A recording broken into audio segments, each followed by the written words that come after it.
এবার বলুন আমার বাগানটা কেমন লাগছে। এই টুপিটা সত্যি খুব কাজের। টুপিটা না থাকলে খুব গরম লাগে এবং ঘাড়ে রোদ্দুর লাগে। এই দেখুন কত টমেটো।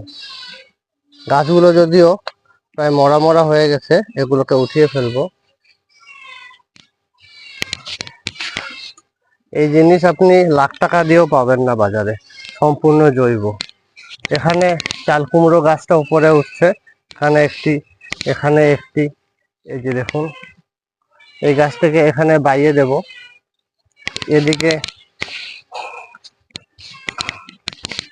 এখানে একটি ঝিঙ্গা গাছ ওঠাচ্ছি এবং এখানে এটি হচ্ছে চিচিঙ্গা গাছ ওঠাচ্ছি।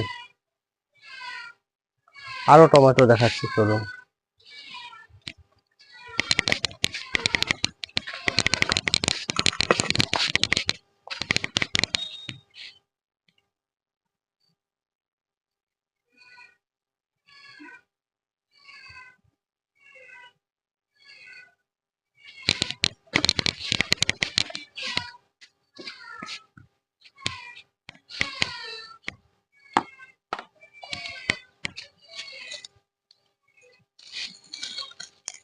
এই দেখুন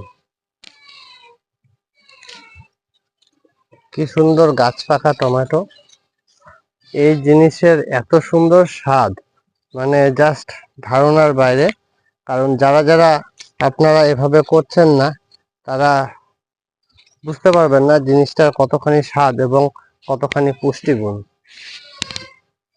দেখুন টমেটো, কি সুন্দর টমেটো। আরো টমেটো তুলবো। দেখুন এগুলো না তুললে তাড়াতাড়ি নষ্ট হয়ে যায় টমেটো।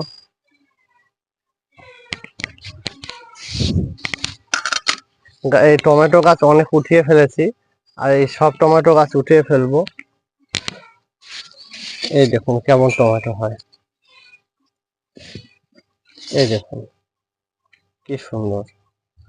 যেমন টেস্ট সেরকম দেখতেও। বাজারের হাইব্রিড না, লম্বা লম্বা না, মিষ্টি কুমড়োর মতন স্ট্রাকচার। এপাশেও রয়েছে, এই যে দেখুন কাঁচা টমেটো রয়েছে, মানে আরো 10-15 দিন টমেটো আমরা খেতে পারবো। এই যে দেখুন কি সুন্দর।